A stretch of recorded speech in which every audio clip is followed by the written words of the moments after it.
Max Kellerman. Good morning. What happened to Hump Day? How are we doing? It's Hump Day. Hump Thank Day you. Eve, or what are yes. you doing? No, we're not there yet. Oh, okay. Friday Eve is tomorrow. Don't get Friday ahead of yourself. But it is Hump Day. Stephen A., how we doing? What's going on, y'all? How you doing? Good morning. We're good. We're good. You have fun in Cleveland yesterday? Yeah, it was a boring game because the Knicks didn't show up in the second half, but we'll touch on that later. Yes, but you had fun with all Let's the roll. fans. Showing we up saw much that this year, I got news for you. Oh, Lord. Here we go.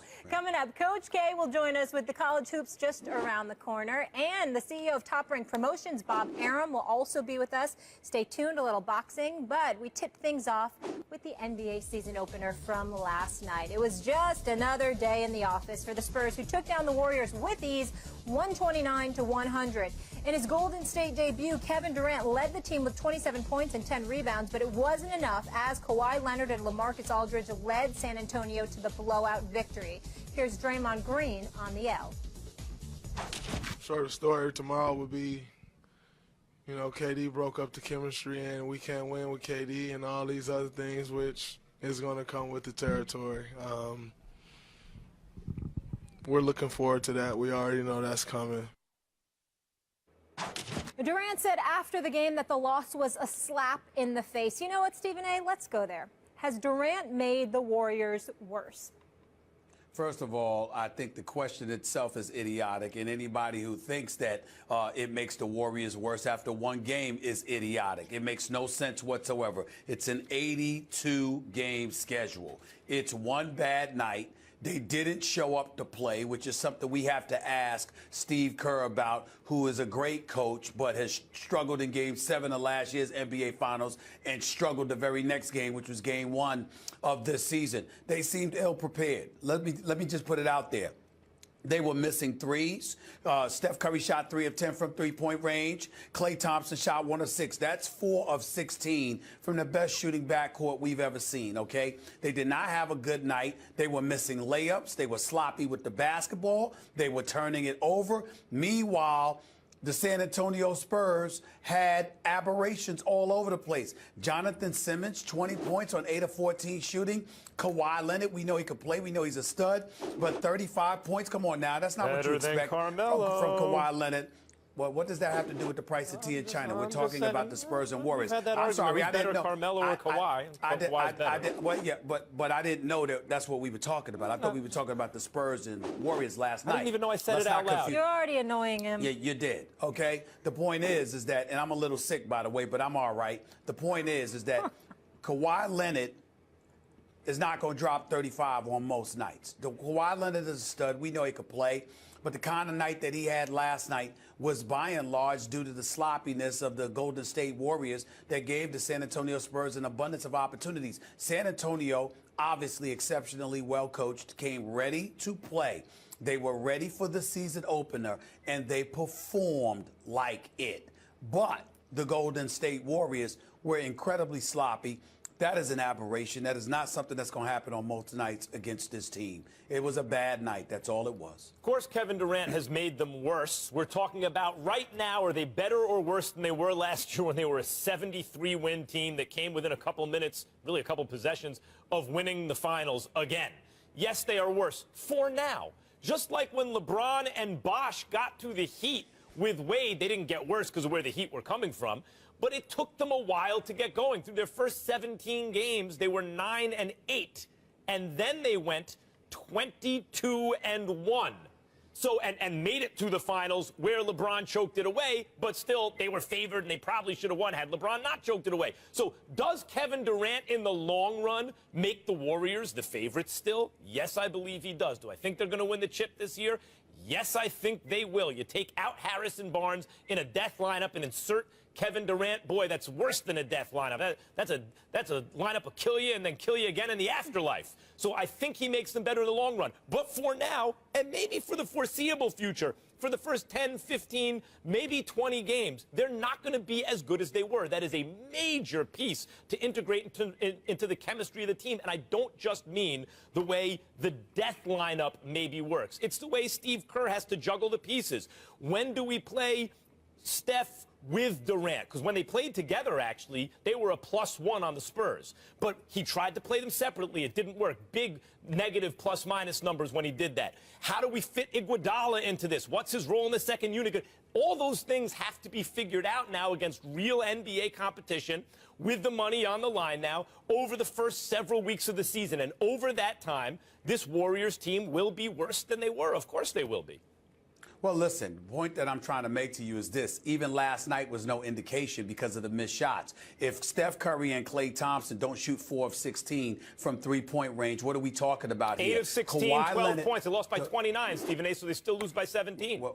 Well, excuse me, this is basketball, so what happens is, allow me to teach you something for a particular second here. With basketball, there's such a thing as tempo and momentum. So you might hit those few shots. By hitting those few shots, everything else tends to flow because you're cutting down on those turnovers. You're playing with more confidence. Sure. You're not frustrated and you're overcompensating, and as a result, you do things that lend itself towards you making even more mistakes, which leads to an horrific night like last night was. Just those shots alone, it's not a matter of points. Yeah, but it's a matter of the other increments that come with it. Hold on. 29 points.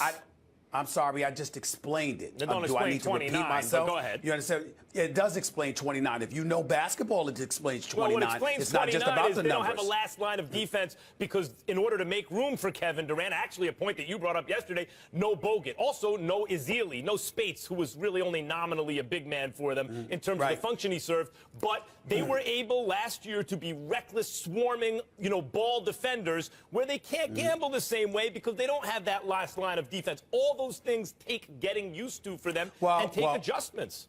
Well, I noticed that your strategy is not listening to me and then making a point to buffer your own point, even though it wasn't really a point because you didn't hear what I was trying to say. What I said was, in the interest of full disclosure for the audience out there, is this. When you're playing the game of basketball, if you're making shots and it emboldens you, all of a sudden you cut down on the turnovers, your confidence is elevated, and the mistakes that you normally make that ultimately tend to snowball on you don't exactly occur. So it's not just about missing 12 of the 16 three-pointers that they made and how that would make up for it. It's not just about that. It's about alleviating the other mistakes that you would have predictably made if you didn't miss those shots. You also take into consideration Kawhi Leonard. Not only did he have 35 points, he went to the free throw line 15 times and made all 15 of his free throws. That's just 3 less than the entire Golden State Warriors team. And what happens when you're not making shots? What happens when you're getting frustrated? You turn the ball over and you tend to foul more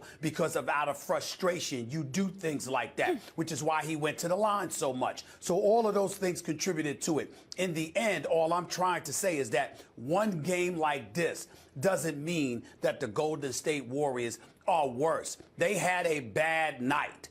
That is what happened. There's nothing else to this. They will be better in the long run in the sense that they're probably going to win the championship this year, or at least they've given themselves an even better chance likely to win it this year than they had last year. But you can't just say, well, he didn't make them worse right now. First of all, they ain't going to win 73 games again. I mean, in the long run, that's not going to happen.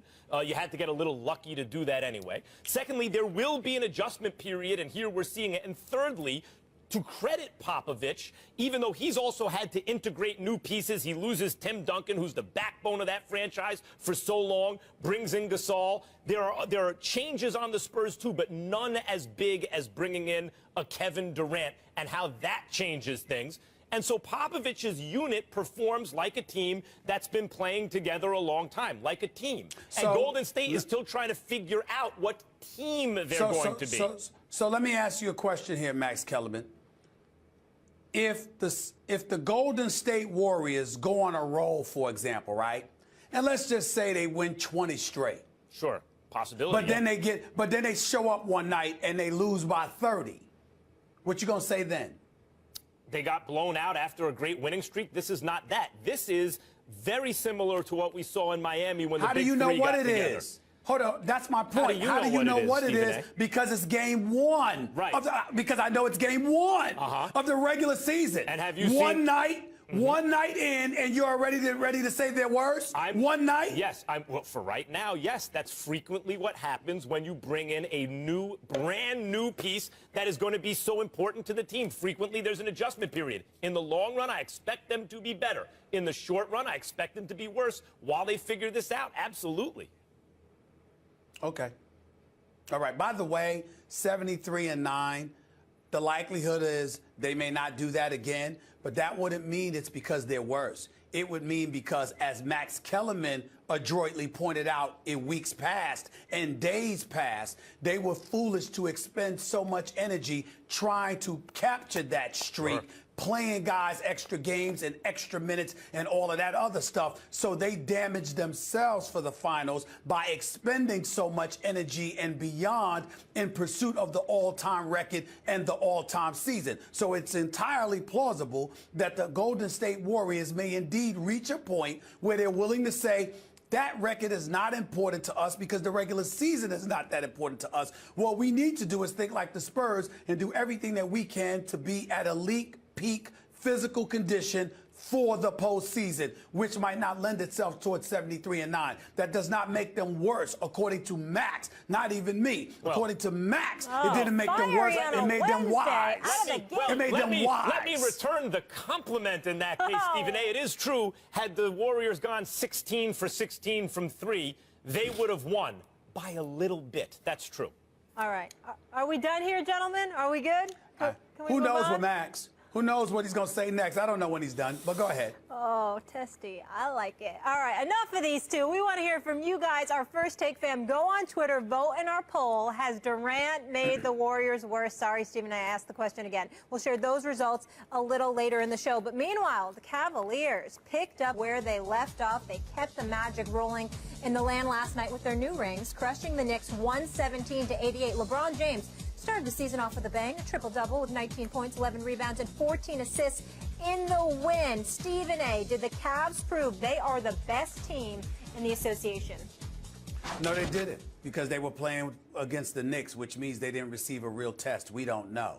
The New York Knicks, with their starting 5, played decent enough basketball, particularly in the first half. But then in the second half, they didn't show up. They have no bench to speak of, and we all need to be thinking about Phil Jackson and when it's going to be time for him to get to L.A., because clearly he doesn't seem as interested as he should be in building an actual team here in New York City. Bottom line is that the Cleveland Cavaliers were head and shoulders above. Kyrie Irving went ballistic in the third quarter, put on an absolute show. The tandem of him and LeBron James shows why they're the champions and why they should be the favorites in the Eastern Conference. But whether or not they've proven they're the best, you have to go through a real test before we're willing to say that.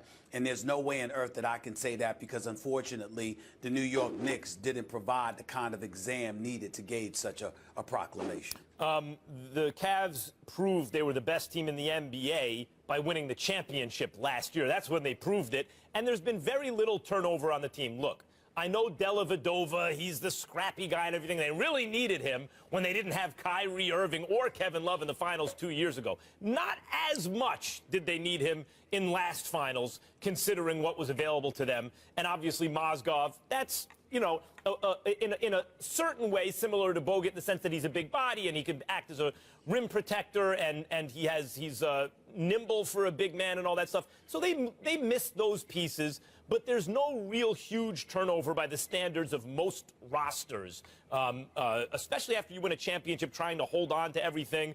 You're going to bring in some draft picks. There wasn't huge turnover. So this is basically the same team we saw just win the championship. And as of now, until the Warriors really get rolling, the Cavs are clearly going to be the best team in the NBA. And, you know, you got to give credit to the Spurs, although I think the Spurs in recent postseasons, because they've been out-athleted by other teams, are kind of, you know, put to the side until they prove otherwise. The Cavs once again show why they're the best. They're a cohesive unit. They have continuity from last year. And Stephen A., they have 2 great players and a couple other pretty good ones. Here's my problem with your position.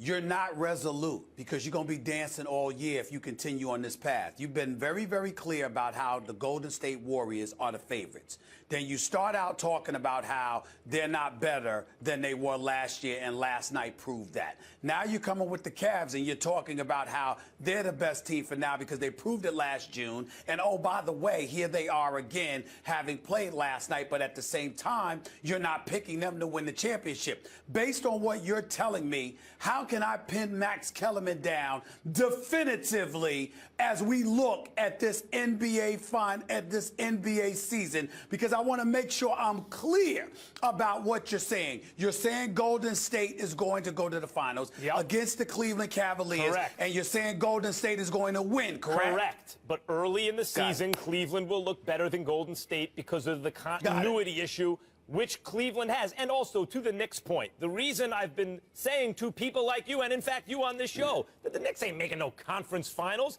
is the bench. They don't have a bench. You did say that. I mean, and then Joe Kim. You did say that, Yep. but I never refuted that. But see, the problem is you think I refuted that. I never did.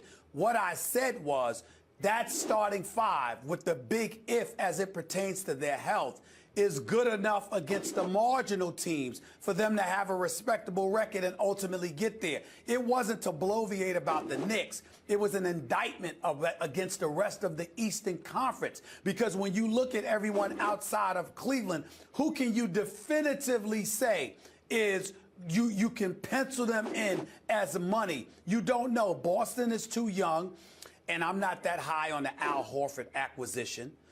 Indiana's got a new point guard. Indiana, I understand that. But again, I'm thinking about Melo, too. And I think about the standpoint, there have been times. I remember times when Jordan was playing. And I looked at Chicago, and I thought that there were teams better than Chicago. They just didn't have MJ. And I look at certain teams in the East, not Cleveland, of course, but I look at other guys, and I say to myself, all right, what if Melo went ballistic? Could they beat those teams? But I think they could. We've been arguing about this. That's the problem. You and others will overrate Melo and say, since they have Melo, that gives them a good chance. Then they don't do it, as they never do. And Melo is not one of the 5 or probably 10 best players in the league. And then those same people, including you, will say, well, because he doesn't have a team around him. See, if Melo needs to be traded, maybe Melo isn't as good as you think he is. Whoa. First of all, I'll give you credit for this. You have been resolute about Melo. That bravo to you. It's a rarity. But the reality is simple. When you talk about Carmelo Anthony, understand something. You and I are on opposite ends of the spectrum as it pertains to him.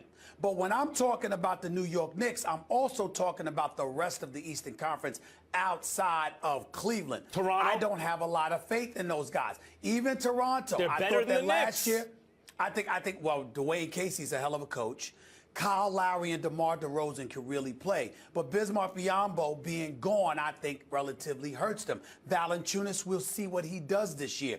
I look at things like that. I'm looking at Jeff Teague in Indiana, which is why when they asked me the question, I specifically stated that Indiana's a possibility to go up against Cleveland. And I mentioned Toronto. I said the Knicks had an outside shot, and I wouldn't completely dismiss them. But under no circumstances did I label them as the team that would definitively meet Cleveland, because I know the Achilles that plagues this franchise. And I get all of that. All I'm saying is, at the end of the day, where the dichotomy exists between you and I, is that I firmly have more belief in Melo than you do. Yes, you do. As a matter of, well, we can talk about the Knicks another time because this can go on and on. But I got some more bombshells for you on the Knicks as this season goes on, Stephen A. Yeah, well, they ain't going to be bombshells, because bombshells implies that it's something about them that I don't know and won't find out until you tell me. And I assure you, there ain't a damn thing you can tell me about the Knicks that I don't already know. Oh, this is going to be fun. We'll leave it there. It is going to be fun, and it's still early. Plenty more First Take coming up. Hey, good day. First Take on a Wednesday. Max Kellerman, good morning. What happened to Hump Day? How are we doing? It's Hump Day. Hump Thank Day you. Eve, or what yes, are you doing? no, we're not there yet. Oh, okay. Friday Eve is tomorrow. Don't get Friday ahead of Eve. yourself, but it is Hump Day. Stephen A., how we doing? What's going on, y'all? How you doing? Good morning. We're good. We're good. You have fun in Cleveland yesterday? Yeah, It was a boring game because the Knicks didn't show up in the second half, but we'll touch on that later. Yes, but you had fun with all Let's the roll. fans. Showing we up saw much that this year. I got news for you. Oh, Lord. Here we go. Coming up, Coach K will join us with the college hoops just around the corner. And the CEO of Top Rank Promotions, Bob Arum, will also be with us. Stay tuned, a little boxing. But we tipped things off with the NBA season opener from last night. It was just another day in the office for the Spurs, who took down the Warriors with ease, 129-100. In his Golden State debut, Kevin Durant will